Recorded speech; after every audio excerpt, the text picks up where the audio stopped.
Hey, good morning, everyone. Welcome back to Unfeigned Christianity, where we seek to find culturally aware, biblically nuanced, and Jesus embodying responses to current day issues.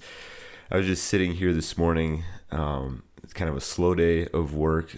I've gotten some questions about the revival taking place at Asbury University, and I've also seen different things online about a couple of different things that I thought, well, maybe I was sitting here talking to myself, and I thought, maybe I should just turn on the mic and share some of these thoughts. First off, I don't share them because I think I have anything valuable to say or like that people need to hear.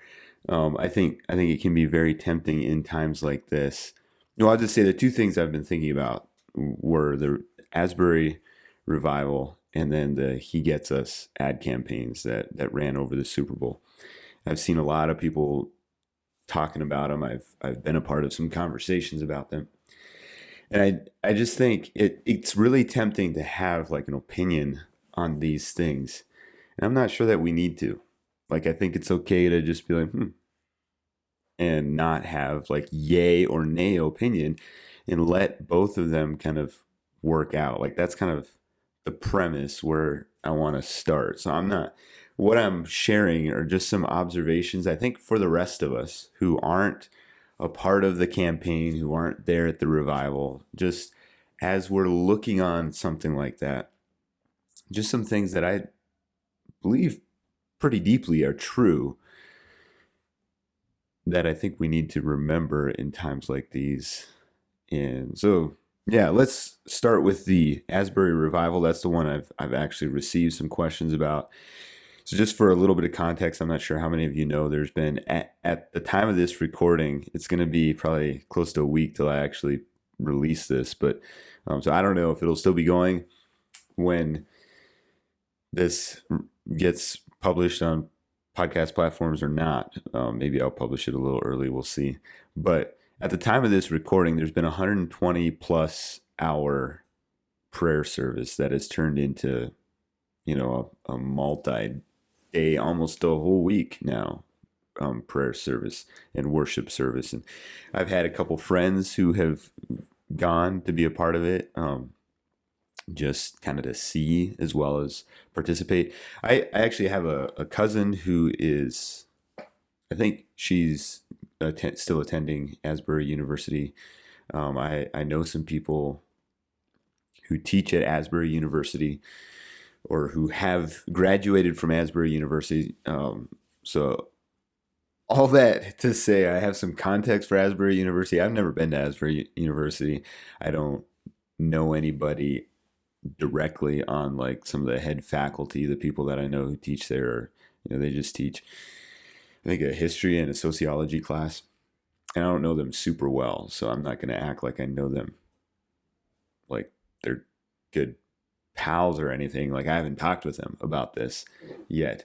One of my profs is fairly connected, or seems fairly connected. I haven't spoken with him specifically, although he has shared some stuff on social media and has been there. Has he spoken there? I'm not sure. There's a few people I follow who have spoken at Asbury University, but I can't remember if my prof has or not. But he has shared some things that from people on staff there who are publishing things on social media or something, and he just shares them. And so that's probably been the biggest way that I've seen what's going on there. It's the closest firsthand account, I guess you could say. And so I guess, yeah, I think the question I get a lot is, what do you get a lot? It makes it sound like every day people are sending me in questions. I think I've gotten this twice from two of you, and I've seen a lot of chatter about it on social media. What do you think of what's going on at Asbury? And I guess my first response is, I don't know that I need to think something about what's going on at Asbury. I really appreciate my prof. Just for context, some of you might see me share some things, but Dr. Matthew Halstead is one of my profs. He's also my academic advisor, so I really appreciate him. appreciated the classes I've been a part of. Obviously, he was on the podcast here about a year ago, I think, and talked about eschatology, Revelation. So he's coming out with a book on Revelation. I think I always forget if it's on Revelation or on eschatology. Um, if it's on Revelation, it'll dabble with eschatology, but I think it's actually a book on eschatology more, coming out next year. I had the privilege of reading through that, at least an early manuscript of that. Um, Now I can't remember. Got on to giving context. What was I going to say about him? Oh, I he had a post when one of the first things he shared. He said he's always skeptical of revivalism and hype, and I can very much identify with that. Without getting into too many weeds, like there's a popular series. I think they have one or two videos. Came out back in the late '90s, early 2000s, about like documenting different revivals. It's interesting in times since, like there's been material and so forth that have come out saying that it wasn't quite as that documentary portrayed. And I think when people are in the middle of, and some of them like maybe it never really happened like that. There were a lot of, perhaps, well, I'm not going to say for that particular documentary, just in case any of you know what I'm referring to, but I have seen, I will talk about some things that I've seen firsthand, whether it's overseas, whether it's here in the US. And that is that whenever, whenever we're in the middle of a really deep emotional and spiritual connection with God. And I also think, like, I think we sometimes downplay the value of connection with people. Like what makes these things so meaningful and like catch fire is that we're doing it with people. And so I think many of us have probably had times that were really sweet and beautiful personally with God. I know I've had that. And it's just like you want to continue. You don't want to start your work for the day, and you just want to keep going. And it doesn't have the same resonance or vibrancy because it's not with people, and that's okay. Like God made us for connection with people. He made us to be able to connect with him wherever we are and worship whatever situation we find ourselves in. But when it's done with people, that's really special. And whether or not it lasts 120 hours or not is really kind of beside the point. But that's part of the value of the local church is it's a place where you can come and connect with people and can together as a community, as an ecclesia, a gathering, connect with God. And so I think sometimes we overlook that a little bit, like why these things feel so vibrant is we don't always connect with people when we go to church. We don't always have this mutual kind of on the same wavelength. I don't know where we get the term wavelength. I don't mean that in any sort of new agey or whatever feel, but like the same, what God is working and stirring in our hearts isn't always going to be the same as the person sitting next to me at church, or the person preaching at church, or leading worship at church, or whatever at church. And so there's not going to be the synchronization. I'm gonna get labeled new agey here if I keep using words like that. But like a coming together, kind of the perfect storm, everybody processing the same thing. And so those are pieces that are a part of whether it's ever called nationally a revival or whether it was just a really special chapel time at your Bible school or whatever. Those pieces are always at play. You're connecting with people, you're connecting with God, and you're processing similar things together. I think a book that becomes a big hit in really ministering to people is a similar thing. Like through the medium of writing, it has connected with people together, the author and the reader connecting with God, and they're processing things that like, oh, this is something I'm working through.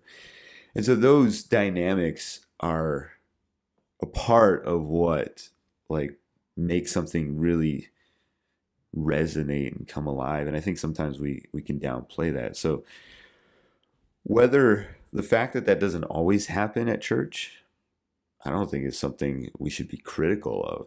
Like, people aren't always going to be on the same wavelength, the same thing that they're processing.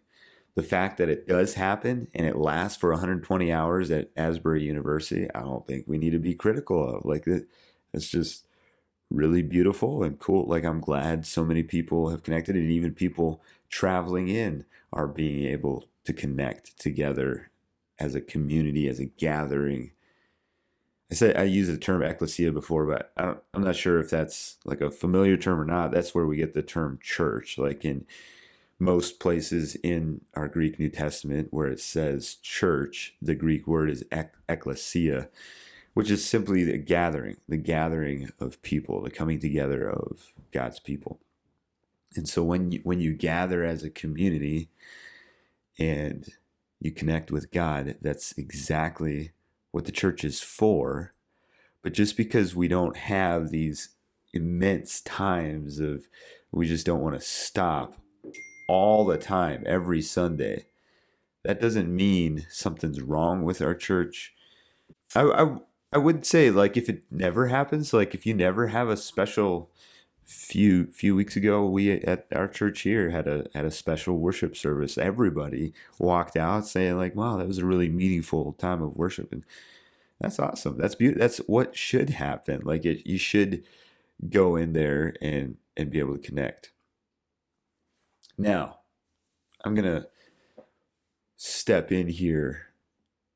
This is kind of some of what I've seen some chatter about, and I've just been thinking about it this morning.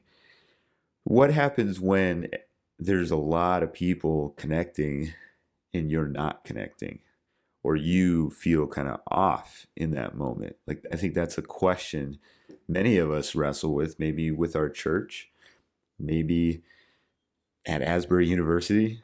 I don't know of any specific situation that's happening there, but some of us who are kind of looking at it from a distance are chatting about that. Does that mean it's a genuine revival?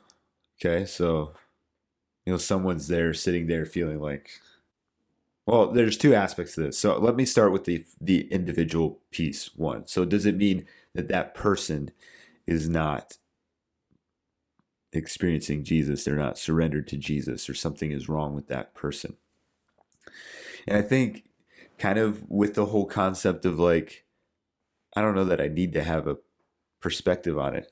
Part of why I think I don't need to have a perspective on it is because every question we're going to discuss, there could be multiple answers for. There could be multiple ways. So, yeah, truthfully, it could mean that, if I'm in a church service and everybody's connecting, sensing the presence of God, except me, it could mean that something's wrong with me. And I don't mean like something's horribly wrong, but it could mean that, like, for example, if you just went through a tragedy and you're really wrestling with questions and doubts about God, you're probably not going to feel uber excited. You may not even be at a service like that. I don't know. I've been in some situations during seasons of my life where I was dealing with pretty intense grief or some depression, even discouragement, some things going on in relationships. And so I felt, I for one thing, I just didn't feel what everybody else was feeling. And because I didn't feel what everybody else was feeling, it was easy to feel cynical then. Sometimes the cynicism may have been there before. Other times the cynicism was because it felt like, if you had just gone through what I was going through, then you wouldn't be feeling this gushy either. That's kind of a harsh way. I don't know if I had those specific thoughts, but quite frankly, that can be kind of be the feeling. And so, like, there again, to say is something wrong with me in that circumstance, well, I'm definitely going through something. Is something wrong with me? No, like everybody else who in that service is having a special time with God. At some point in their life are going to go through something similar. They're going to go through a season of feeling dry and having questions about God. And so it could be you're going through something like that. Could be there's very rational explanations for why you just aren't feeling it, and that's okay. And I've been in places too where I've felt tempted, like I gotta express that. And here's the thing about these moments, revivals, renewals, just really special worship times, whatever you want to call them. The thing about them, the way that they really catch is when people are true and authentic. And I've been in services like that where it was like everybody felt they had to share something, and very soon it lost the because it sort of felt like we were coming up with things to share, and some of us just don't have things to share, and that's okay. We can still be a part of the moment. We can sit there and just relish in the moment, but some of us feel very insecure in that, and we feel like that is saying something of us if we're not sharing, if we're not confessing something, or if we don't have a song of just that's really spoke to us or whatever. There can be a yeah, insecurity. I had a word and it slipped my tongue, but that we feel and feel a sense of needing to kind of prove ourselves or whatever. And to be honest, I think that will often probably work to humanize the event, and part of what is special when the Spirit of God is moving in a group of people is when everybody can recognize their place and my place. And there have been times where I've been the worship leader of a service that turned into a really special share time and prayer time. There have been times where I was in the back bouncing a kid in the middle of a worship service that turned into that way. And I didn't even catch what started it, like who had the testimony that. And so we don't have to be the center of that story. We can be one of the participants. We can be the person who finally breaks the ice and just shares, like, very vulnerably what they're wrestling with. And then everybody else is like, I'm going through something similar, or whatever. Or we could be the person in the back who's like, I'm not really sure what I have to offer to this service, but I want to be here and pray for people. I want to be here with, witness and testify to God in any way that I can. I love singing or whatever. And just recognizing that, not trying to create something that isn't there. Um, I think that's really important. And so, again, kind of to that, I'm going to keep bringing us back here.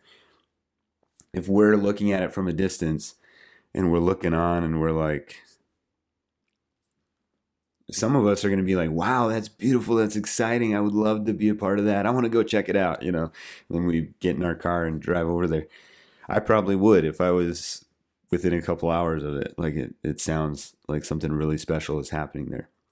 But I'm in Colorado, so it's going to be quite a flight, especially to Kentucky. It's like there's nothing close by there. Maybe that's why it's happening there. I don't know. Others of us are going to be like, I don't know. I'm kind of skeptical of this. This seems like a lot of hype, and I think the important thing for us is before we come down and be like, yes, this is real, this is a real revival, or we come down critically, we need to remember that, you know, just remember our place. We're not there. We're not sure what's going on. We're not sure what started it. We're not sure what all is happening. And let's just sit and observe with eager anticipation, because I do think we we want God to work, right? If there's any of us sitting around and being like, I don't really want God to work, or just like super cynical of whether or not God can work, like I think that shows a deep crisis in our faith and perhaps our affection. But that's going to lead, yeah, I mean, that kind of goes into some of our leads into the next piece that I want to talk about. But ultimately, I think disciples of Jesus are going to want to see people that spread across the land, right? Some of our biggest arguments as Christians have to do with how we make that happen. How do we go about convincing and influencing the people around us to turn to Jesus and have that kind of connection? Now, this is happening amongst Christians, right? Like there's not, this isn't an unreached corner of the world. It's relatively close to the Bible Belt, if not considered in the Bible Belt. So these are people who are very familiar with Jesus. They're there at a Christian university, not necessarily taking Bible classes, but there's a strong influence of the Christian faith there. So I do think these things are more rightly put called spiritual renewals. I like them. I get that term from Mark Sayers. He talks about different periods of spiritual renewal throughout history. And interestingly, he said a few years ago that he felt like the world was ripe for a new one. And in the moment of great political animosity and hostility and just a lot of heated anger, a lot of people can get discouraged. And he says that's actually often preceding these spiritual renewals that can happen. But what about the fact, like, what if people walk away from this renewal or revival, as most people have been calling it, and there's still sin happening in their life, and there's still something not quite, I don't know, sanctified or whatever? Was it legit? Does that mean it's illegit? Does that say something about the legitimacy of that event? I think it's really important to remember that, well, maybe I'm getting the cart in front of the horse. I don't know. Like, we are human people, and I think we need to, for lack of a better term, like deconstruct or like peel back, look behind the curtain, whatever phrase you prefer, and see like what causes these sort of things. Okay, there's a group of people gathering, they're connecting with God, and they're all processing, or for the most part, processing similar things. That's what causes these. Okay, it's not inherently that like, oh, the Holy Spirit is here, but the Holy Spirit isn't anywhere else, because it's not. I think that's, first of all, I think that's mistaken. And I also think that will lead to, like, if the people at Asbury were to take that perspective, it would lead to a great apostasy within Asbury. To have that perspective, that's, you get like Munster rebellions that way, just to pull in the extreme, right? Where they are the ones filled with the Holy Spirit, they're fighting for God, and it's not anywhere else. For those of you that aren't familiar with that, Munster was a part, like in the middle of the Radical Reformation, and Thomas Munzer, I think is his name, set up camp essentially in the city of Munster, and like they were the city of God, the city of David, I think they called themselves, and the true city of David, and there was a lot of like immorality happening, and the holy, basically they had an outpouring of the Holy Spirit. I think it started relatively innocent, like there was something, I don't know what you'd call it, because yeah, it very quickly got chaotic and perverted and not at all the fruit of God. And so, in those, from that posture of like the Holy Spirit has shown up here, it's not showing up other places. I think that like that's a recipe, that's a harbinger of a very dangerous thing about to happen within that group. So I don't think Asbury's taking that perspective. I think they should be very careful not to, right? The other thing is that they are still human. Okay, they're connecting around, God is convicting them of something. And so they're connecting around that. There's something they're working through. I have no clue. Like, was there a real relational tension going on, that now they've had a huge breakthrough and they've connected around? Were they all like, the majority of the student body convicted about a particular sin in their life that they just started repenting of, and they're expressing desire for change? And I think so. This kind of gets into the whole, like, is this legit? Is it just emotional hype? And I think sometimes we forget that these things are emotional. There isn't like a legit non-emotional, this is just the Spirit of God sort of revival, and then just an emotional thing that doesn't last. No, all of these are emotional. They affect our emotions. People are crying. People are feeling things. They're feeling conviction. They're feeling the presence of God. And God works through our emotions. And sometimes we in the West have a very negative view of emotions because there are negative emotions. And they're like, we can pursue emotions as though they are the end in themselves. Emotions aren't an end in themselves.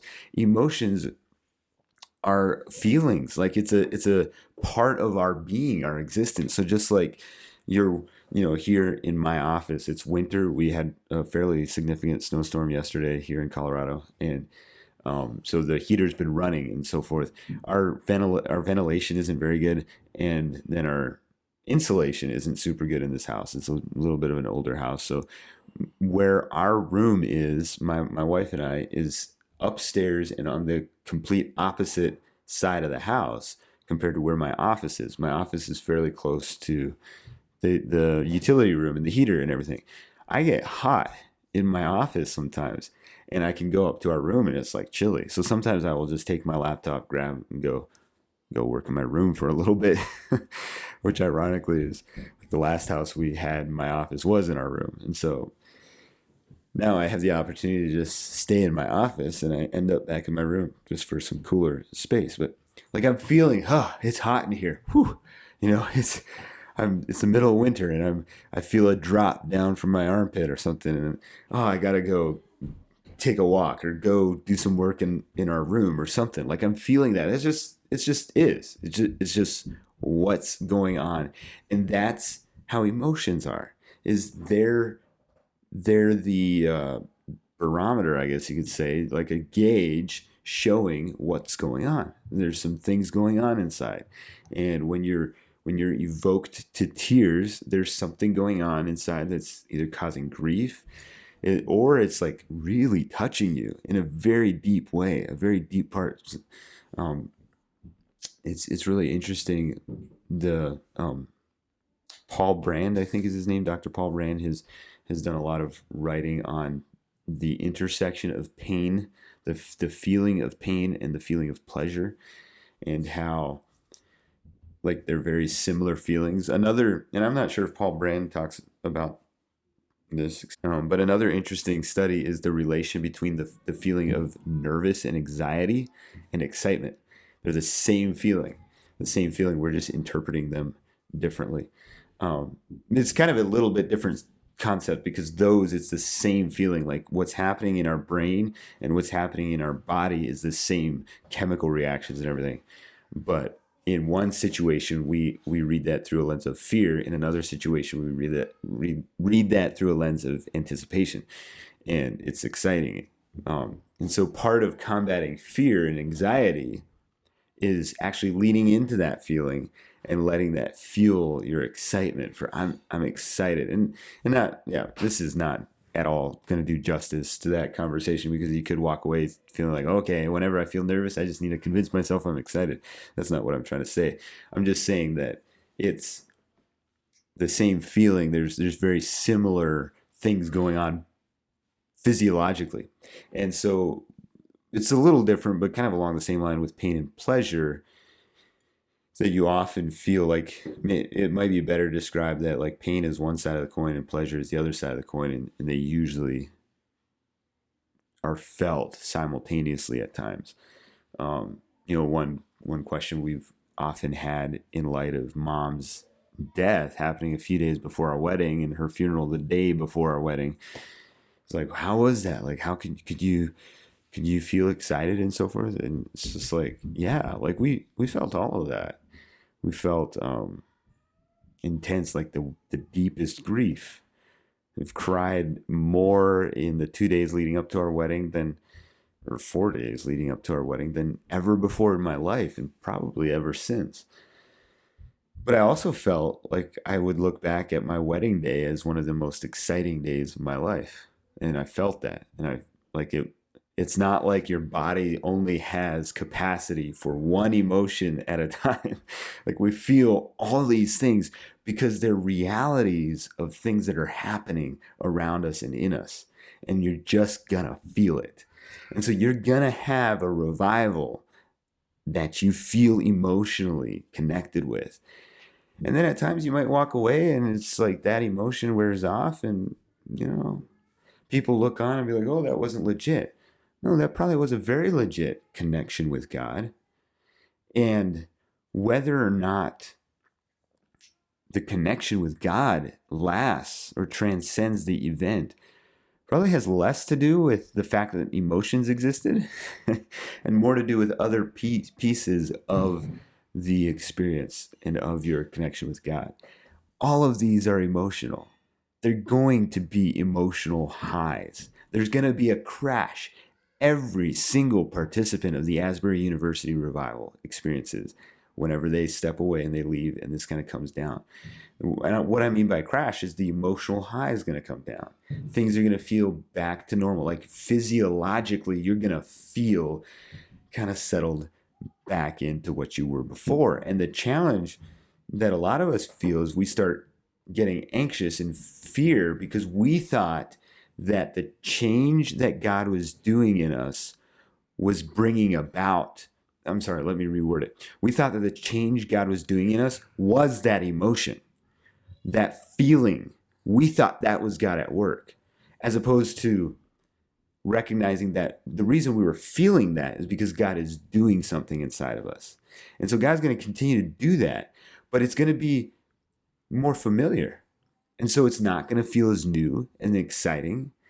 There's also going to be seasons of slippage, backsliding a little bit. It's one of the things I really appreciated about the Chosen series is they show like even disciples who walked with Jesus wrestling with their past and things that can kind of hold them back. And there's some moments of backsliding, and then the shame that is involved in confessing that to Jesus and coming back. You know, some of that is obviously what do you call artistic license in imagining like what it was like for the disciples to be human. We don't get that specifically in the text of Scripture, but I think that's a very crucial piece to the story of Jesus, because there is that. There we are going to, you know, you're going to learn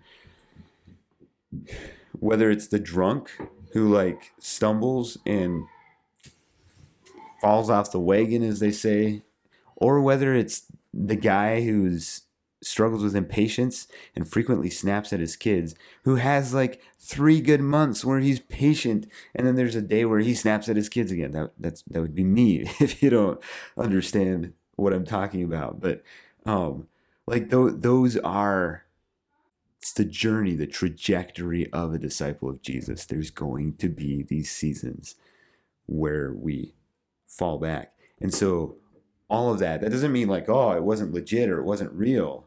It just means, no, here's another opportunity for Jesus to make it more real in my life, because I am a broken being. I am a broken being, period.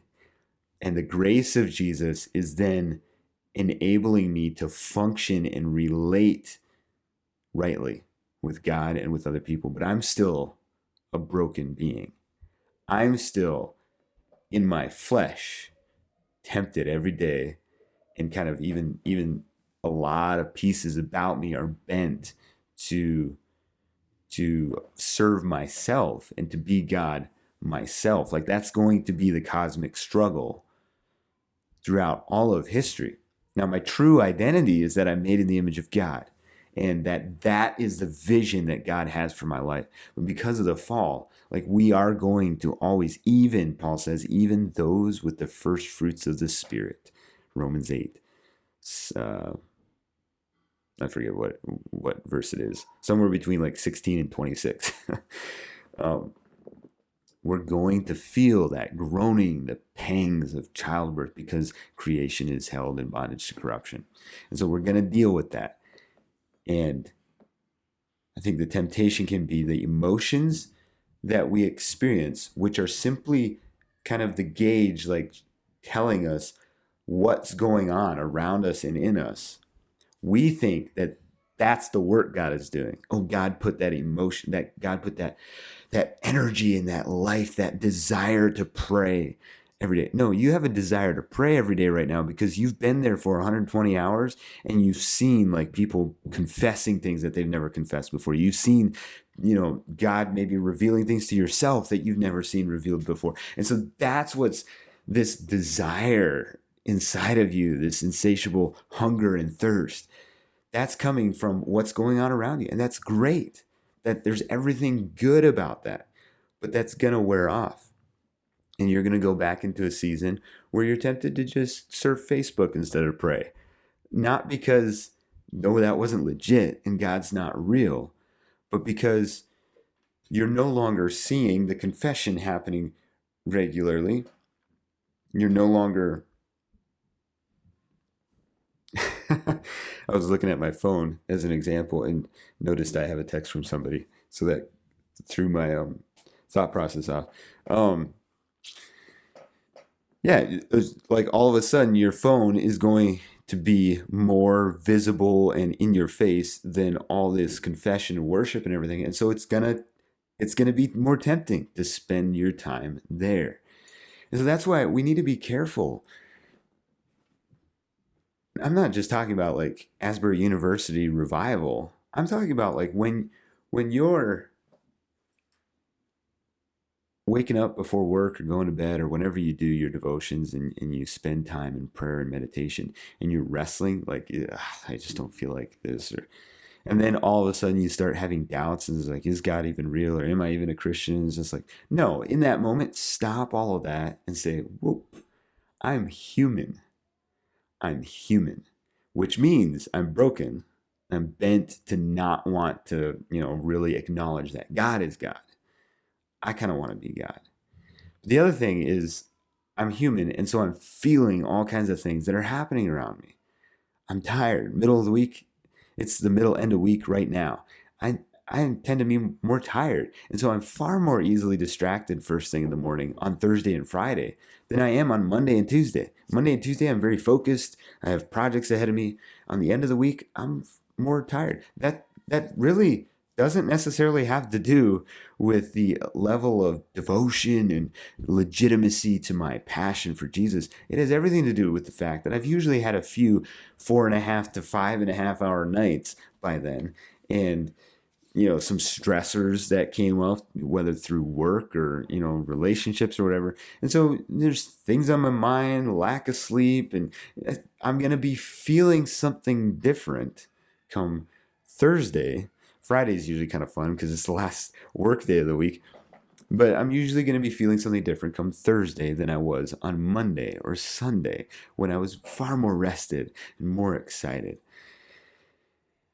Now, the vice versa can also be true if you're struggling with church and you're not really connecting with people right now.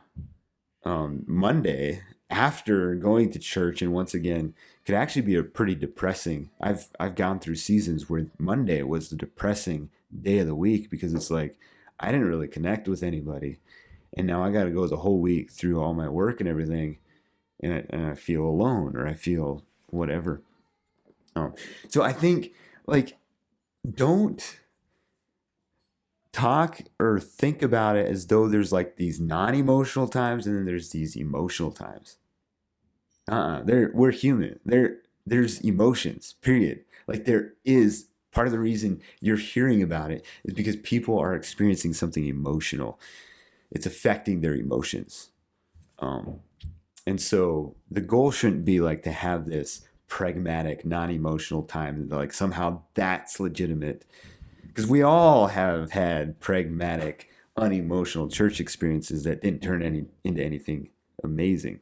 And so that's not the solution. And the whole point is that that's not like the work that God is doing isn't the emotion itself. The emotion is happening because of something God is doing in your life. It's happening because God put his finger on a sin in your life and you confessed it. And that release, that conscious release of like, no longer do I have anything to hide, but also the shame, like the overwhelming shame and that moment of fear, like what's everybody going to say of me? Like that brings a bucket of mixed emotions that usually result in somebody crying. And there's multiple things happening at the same time. And it was all feeling somewhat pent up inside of you. If you're like me, there may be a bit of this, like, I don't know if you get into the Enneagram or not, but I'm an Enneagram 1, which has a constant internal critic. I didn't realize people didn't constantly critique their thing. Like I can get up and make announcements, sit back down and like be critiquing how I could have done that better. Like in the moment of this podcast, the fact that I had to stop and blow my nose a couple times, or I was drinking coffee or whatever, like I'm critiquing all of that. And I have to learn to just set, like, I don't have time to present a perfect podcast. And so it's a conscious thing for me to just like, it's okay that it's not going to be perfect. It's actually been really like part of what inspired me to get into podcasting, because I always thought it was like this big production. You had to have it just right. Was connecting with some podcasts that were just very laid back and conversational, and just be like, I can do that. And those are actually the kinds of podcasts I tend to connect with more. And so it's like, oh, well, I can do that. If I can just kind of set that critique and drive down. But for me, when I confess something, it's probably going to be something I've been thinking about, convicted of, have a lot of shame. And it's just, there's been this little internal criticizer going on for a long time. And so it can often come out kind of stale and just like, whatever, confess to my wife, I'm sorry for responding to this. It wasn't right. I shouldn't have done it. And it's because ever since that event, not like I do have blind spots. There are some things she informs me about that I totally did not see how that landed on her or affected. But often, like, there is something that I've been feeling a lot of shame about. And so I feel stoic. I feel I don't cry. Well, that's still an emotional response because of something that's going on inside of me, because things that I've been processing and thinking. Yeah, I think you get the point. So I'm not actually that concerned about, like, is this just the emotional hype? Yes, it's emotional. It's hype. And when when my prof talks about like being apprehensive about revivalism, I think what we're getting at there, because I can identify with that, is the drive that like having a revival is what. So now we're going to go do a revival it happened in Kentucky. Now we're going to go do one in Minnesota or Nebraska. What's another kind of rural backwoods state that we could go throw a revival in? Ironically, there's actually some very rural backwards places of California. I don't think people think of California as rural, but we could go have a revival in California.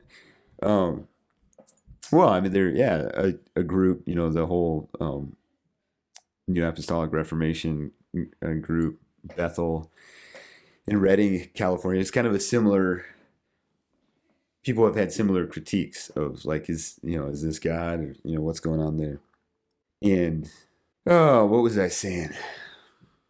Oh, just that notion that like that's what we need to do now, is we need to go copy and redo whatever took place at Asbury.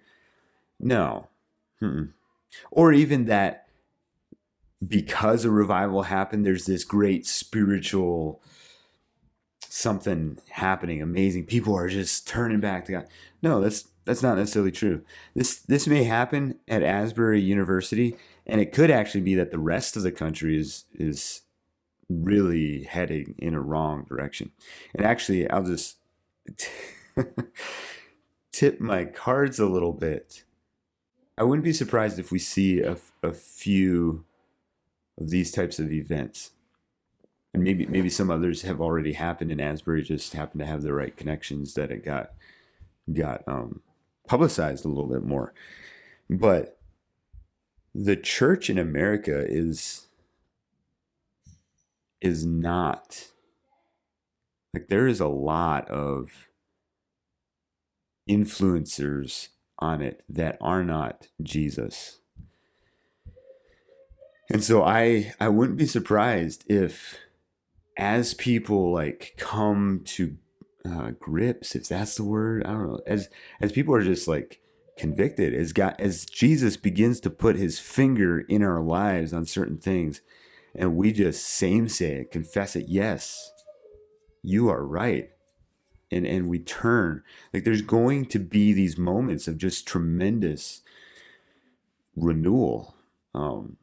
Again, I prefer that term as opposed to revival or awakening or something, because the Spirit of God is working everywhere. Like, he's working in South America right now. He's working in Australia. He's working in Uganda. The Spirit of God is working in Turkmenistan. He's working in Iraq. He's working in France. And so this notion, this idea that somehow, and it largely comes from white imperialistic colonization mindset, that somehow like the gospel is being brought into an area and people are being awakened and they're coming to the faith. That's not always true. Like, yes, there are unreached areas of the world, but the Spirit of God is already there, and we're not there to bring the Spirit of God. We are there to testify to the Spirit of God and to create a human awareness of Yahweh's presence, and to see if there is faith and belief enough for the Spirit of God to do something in an area. Like, that's what ministry is. We're not the ones bringing it into these different areas and somehow, that's the piece of revivalism and kind of sensationalism that I just feel really uncomfortable with. It feels off. These things happen extremely organically, and one of the things that my prof, Dr. Halstead, shared a post from somebody there at Asbury University, and I guess a famous worship leader called and asked if they would like him to come, and they said, thank you so much, but you're not really needed here. Like, our student body is taking care of the music and everything. And I just think that's really beautiful. That's good, kind of guarding even what's going on, because this isn't happening because of any particular individuals. It's happening because God is speaking something to individuals who happen to be processing similar things, and they're happen to be gathered together. And so there's a lot of different pieces that are happening at the same time that are making it a meaningful event for people, even folks traveling in. But then what happens if, I think a common critique or concern of, say, the Great Awakening is that some of the most influential preachers of the Great Awakening used slaves. So, whoop-de-doo. Like, there's a Great Awakening, but you're still committing gross act of injustice against other human beings. And so, what about that continues on? And I've thought about this because I've seen some conversation happening on some people I follow on Twitter. And it's like, there again, like, I don't know that I need to have a perspective on this. Is that legit? Is it illegit? I don't know. But I would like to just throw this out and maybe you all can help me process it. You can give some feedback or whatever. But I think it's dangerous for us to mock or even deny the Spirit's work in people's lives, even when there's blind spots that continue or sin that continues. Because what we inadvertently communicate is that we are looking for perfection, and we've lost sight of ourselves, that there is sin in our lives that continues, and God continues to be patient with us. And so I'm uncomfortable with this, like just writing something off because there's still some sin that is existing. And I'm specifically using the term sin. For one thing, I believe, George Whitfield's or Jonathan Edwards' use of slave labor is a sin against other people. So that, like, some of the greatest preachers still living in us or committing sin against others. But God uses many different kinds of people. And that's actually the point. We need to be very careful in thinking that somehow we need to be perfect enough for God to use us. God actually uses all kinds of people. That doesn't mean that, like, that this, because God uses all kinds of people, look at the fruit, look at what God is doing, should never be an excuse to address sin. I'm sorry, an excuse for not addressing sin. I said that and I was like, something sounded funny.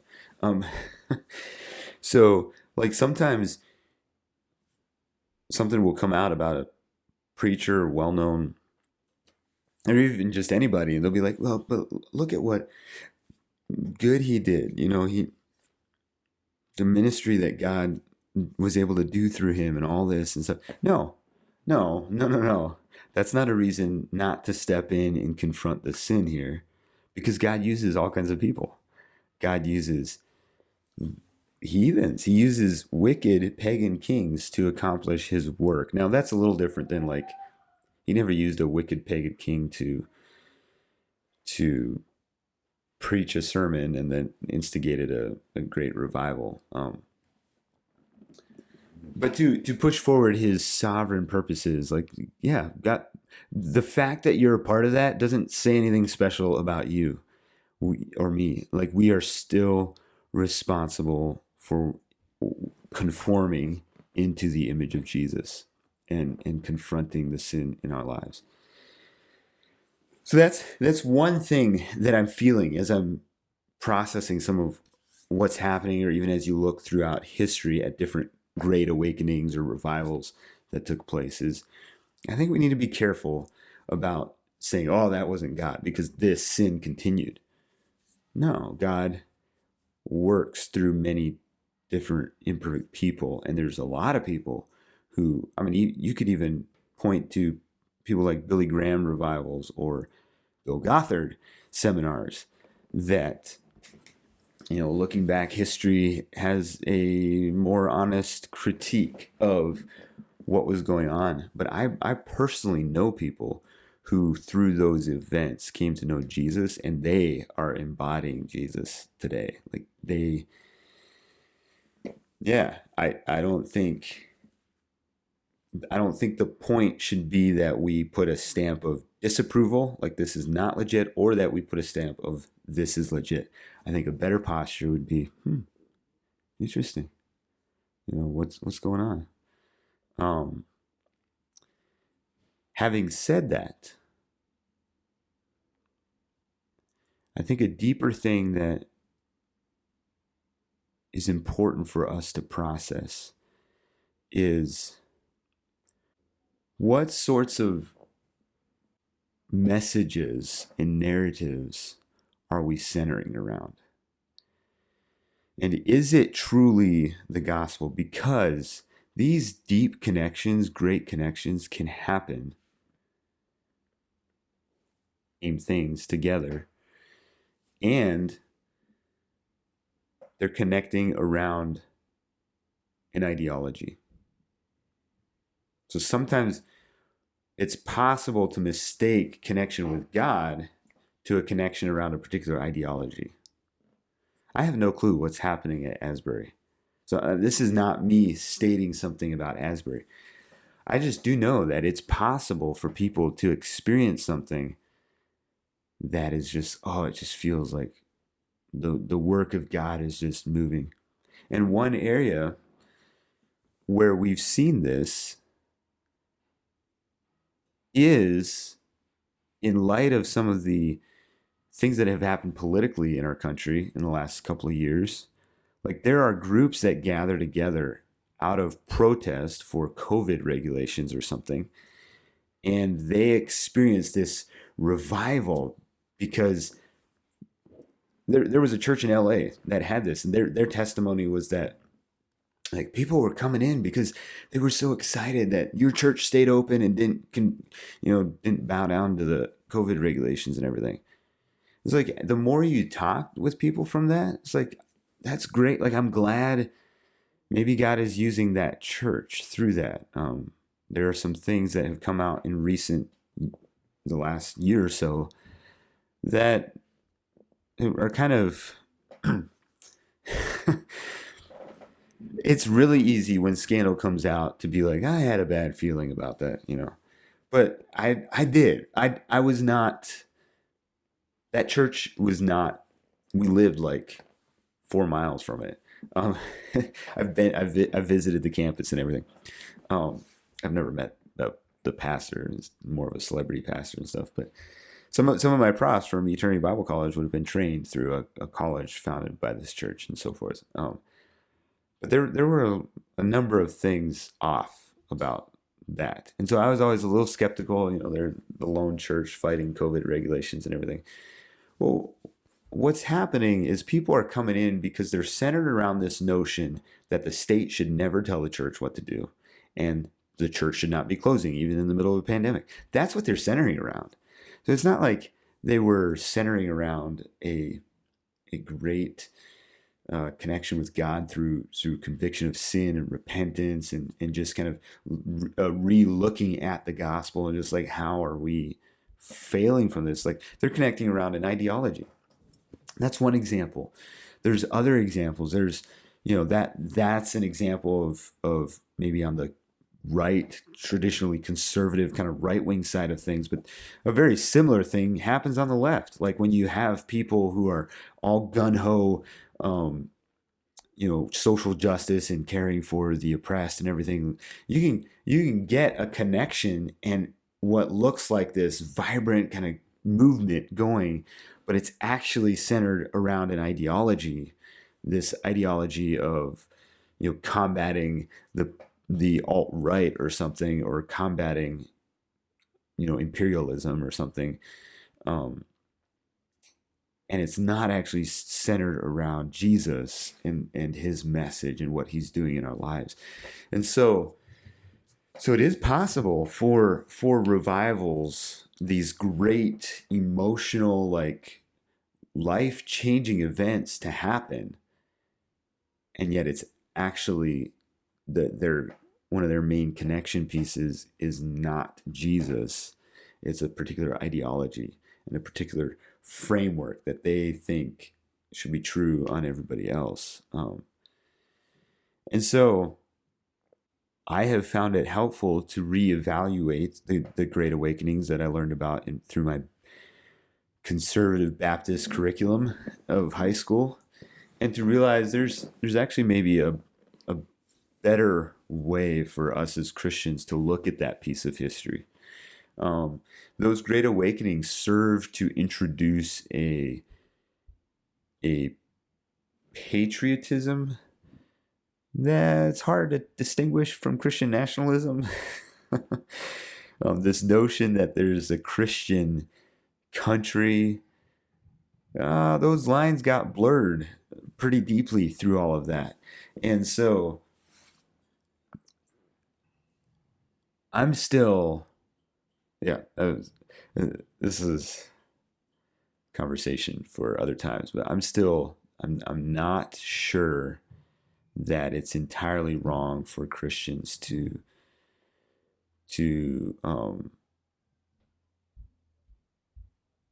appeal on behalf of in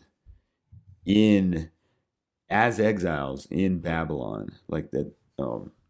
Yeah, I'm not trying to say that like somehow Christians should never seek to influence government and so forth, but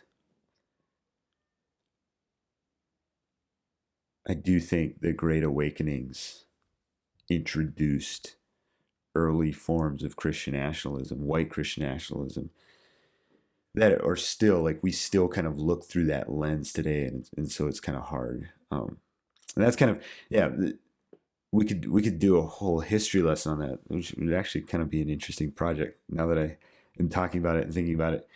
But all that to say that it's possible for whatever's going on at Asbury to be that sort of thing. Like, yes, it's led by Christians, so it's going to look like a revival. It's going to look like, God is doing something at work. But Christians are capable of promoting human ideologies and then centering around them and then calling it Christianity. And so here's the thing. I don't know if I'm not at all trying to say that that's happening. I think it's best for us to just not have an opinion. Like all of these things are possible. Let's just watch and see what God is doing, right? Like the fact that that's not happening in my college or in my church or whatever, it's not a judgment necessarily against us. Now, if there's something God's convicting us about and we're just kind of sticking up our noses and we're not going to let God convict us, or somehow you cling onto this episode and you're like, yeah, just because that's happening there and not here doesn't mean the Holy Spirit isn't here. Like if you're actually really passionate about that, I would maybe say, hey, hit the brakes. Why are you so passionate about that? Like, why are you trying to make that point so strong? Like, is there something God's convicting you of or something? Well, yeah, let's just let it play out. Let's just watch it. But I wanted to leave us with the vision again that God's heart. Again, I don't have my Bible in here. I have it upstairs, but so I'll maybe have to use the computer or my phone. God's heart is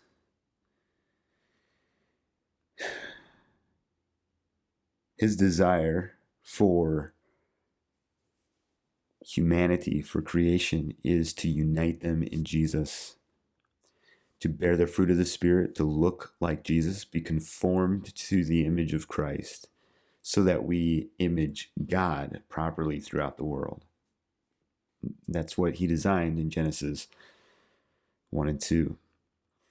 And so, like, the work that God wants to do in each one of us is peeling back the prejudice, the ways of relating to people that are not honoring them as image bearers of God. The way that we function in life that does not testify to the wisdom, Ephesians 3, to the wisdom and the goodness of God. And so, even if we're a part of something special like this and God is doing something, there's still a work for God to do in us. And it has to be on a trajectory towards conforming to the image of Jesus. And if we walk through, like if this revival is centering around a concept that somehow justifies not being conformed to Jesus in a certain area, then that would be something that we can be cautious about, have concern about. The fact that some of the revivalist preachers were the ones who came up with a theology that allowed and freed Christian slave owners to continue to be slave owners. Southern Baptists, the Southern Baptist Convention. Like the reason they're called Southern Baptists is because they developed a theology that justified having slaves, and they broke off from some of the other Baptists. So if there's like anything in our whatever service, blog or book or whatever is happening that is somehow, maybe it's connecting with a lot of people and they love it, but in its message is justification to not be conformed to Jesus in certain areas. That's something it's okay to have red flags about. Now, from what I'm hearing out of Asbury, like I'm hearing a lot of things that, yeah, allegiances of the heart where people are being challenged, and um, where is their allegiance, and are they committed to Jesus? And so I just stand back and I look and I watch with anticipation. What is God doing? I like to see it. I would love to be a part of something like that. I'm not right now, and that's okay. That doesn't mean God can't work in me, my wife, and our community. Yeah, like I believe actually that God is at work in me and my wife and our community. It's just looking different. It's not a gathering of people who are connecting, dealing with similar issues and together connecting with God. And so it's not going to have the same sort of um, sensation, but even just the same sort of natural attraction, and it's like, wow, like what's going on? Um, that's not going to happen because some of those other dynamics are not in place, but God is working. And I guess the challenge for us is, rather than critiquing what's going on someplace, I guess, can you look to things and see and acknowledge and lean into where God is working in your immediate community, in your immediate set of circumstances?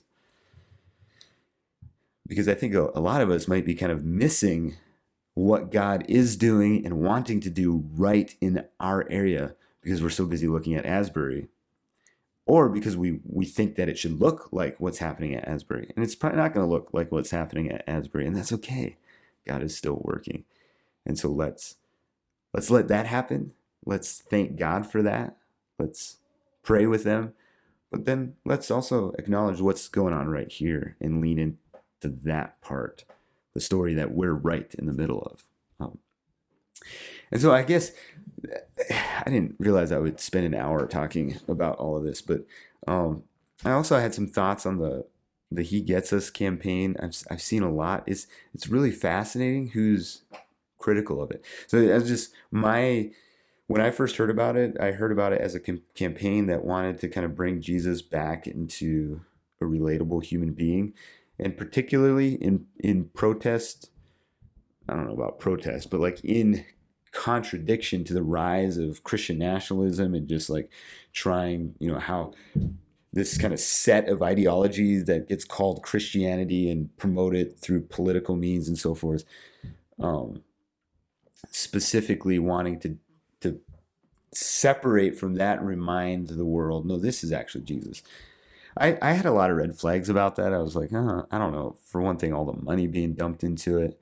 And also, whenever somebody tries to make Jesus relevant, like Jesus doesn't need us to make him relevant. And so there's some of those pieces that I'm like, whatever. But I kind of forgot about the campaign. And then I started seeing these ads come on. And this ad would be playing. And you'd be like, wow, like wow, who is this? That's really good. And well, the story, like they always start with a narrative. I mean, there's not much narrative. That's actually one critique that I would have specifically of the ads. There's little text and there's not much narration. And so I think some people misunderstand what is being insinuated by the scenes. Again, I'm assuming I understand what they are, like, but especially like the Christian world, I think we should be able to tell what's going on, and then it's usually like a one line message, like a scene will play out, and then a one-line message. Um, and then the he gets us is kind of the last text I think that is shown. And I was trying to remember what the specific text was about the ones that ran during the Super Bowl. So there was some that were like moments of kind of fascism and anger and kind of dominance, controlling, just anger at people. And I think it said something along the lines of, I should have looked it up to see if, let me do that real quick, to see if I can see the text. He gets us Super Bowl ad. It's for, like, what's been really amusing to me is you have the progressive left being very critical of them because they think that it's promoting fascism and like justifying fascism. But then you also have right wing Christians being critical of them because they think it demonstrates a watered down Jesus. And I don't think it's very healthy to be like, oh, both sides are upset at me, so I'm doing the right thing. But it's been intriguing to observe as these ads come out, and especially as someone who's kind of skeptical of them. But then every time I witness, I can't pull up the ad to see what the text was, um, or at least I'm not finding the right article to do it. Anyways, like as someone who is kind of skeptical of them, then observing that like a bunch of the people critical of them are on opposite extremes. It's like, oh, sorry, as someone who is skeptical of them, but then when I see the ad play, I'm like, wow, this is a really good message. Usually, as the scene is playing out, I'm like, oh, that's a good message, and then the text is like, wow, like that's good. And it's, oh, he gets us. Oh, okay, interesting. Um, I'm starting to determine. I think I've seen four different ads, and each time they go to play, I'm like, who is this? This is really good. And then it's like, oh, he gets this. So they start. I think they all have kind of a black and white, grayscape coloring on them. So you can kind of start to get the feel like, oh, this is a he gets us ad campaign. But I've been pleasantly surprised. First of all, the message that, well, first of all, if you think that an ad should communicate full theology, I think that's on you. I think that's kind of foolish. Like, there is absolutely no ad that is going to communicate full theology. We just don't want to communicate bad theology through our ads, right? Like, it's one thing to not communicate everything there is to understanding God. It's another thing to communicate something that isn't true of God. Like, that's actually not a part of the message of the gospel. And so I don't expect these ads to tell me everything. What I think these ads do really good is they are speaking specifically to moments that the people watching football games, the people watching these channels and everything that are going to see them, they're going to have a like it's a part of a pain point in their life. And that's so often Christians, when we go to evangelize or tell the gospel message, we start with things that immediately go over people's heads. And it's like, I don't care about that. Like, that's not what I'm wrestling with or whatever. And so I don't really care about how Jesus loved me. And it's like, yeah, great. What? But when you start out with a pain point that somebody's dealing with, then it's, oh, and Jesus has, like, he gets us in our humanness, in our pain points, in our frustrations, in the things we're dealing with. That's the whole point. That's why it's called He Gets Us. And these ads are merely to introduce people to Jesus and be like, oh, seriously? Like that? Jesus had people yelling in his face and he had a different response than what we're seeing either on the progressive left or the conservative Christians who argue in the middle of, whatever. You know, yeah. It seems like there's been somewhat of a switch, like early liberalism, like kind of defeated fundamentalism by making them look stupid. Well, now, I don't know if I should have said early liberalism, maybe it's like the progressivism, secularism, like that's what those people defeated fundamentalism in the public spectrum by making them look stupid. Now you have like conservative pundits, Charlie Kirk, Ben Shapiro, Tucker Carlson, all these people, and their whole goal, Candace Owens, like their goal is to make their opponent look stupid. And it's like, that's not, just so we're clear, like everybody that I named, as far as I'm aware, they do not have a relationship with Jesus Christ. They're not even self-proclaiming Christians. But a lot of the church listens to them for their direction, for their perspective on things. And that's not the way Jesus responds. When he's dealing with somebody who's passionately in the wrong, he doesn't just make them look stupid. And so to set a scene that is totally different, it's counterculture, it's counter what we're seeing, and then just give this introduction, it's Jesus. That's the purpose. I think that hits a piece of what this moment in history needs. But I also think that we ought to have a similar posture about the He Gets Us campaigns as we do about the Asbury Revival. And it's just like, is it worth all that money, dumping all that money when there's a lot of other things we could be doing with monetary resources for people who don't have it? I don't know. I don't know that I need to know. I don't know that I need to have a perspective on this. Is God, like, are people going to be introduced to Jesus and follow up and discover God at a deeper level than ever before through these ads? I don't know. I've been pleasantly surprised at the power of the messages for our day. But I also don't know that I need to have a judgment on it. So, anyways, there's an hour and 20 minutes of me basically saying we don't need to have an opinion on this. But I trust that some of these things have been helpful for you to process, to think through particularly in our own situations, in our own journeys. And then as we're looking at things that are happening like that, and how we can evaluate ourselves and like what our posture can be going forward. I'd love to, if you have any thoughts or questions, or if you have your response or perspective to some of these things, feel free to share them. You can send them to me via email at podcast@asherwhitmer.com, or you can comment if you're watching this on YouTube or Facebook or on my blog directly. You can always comment that way as well. Thanks for taking this journey with me and listening.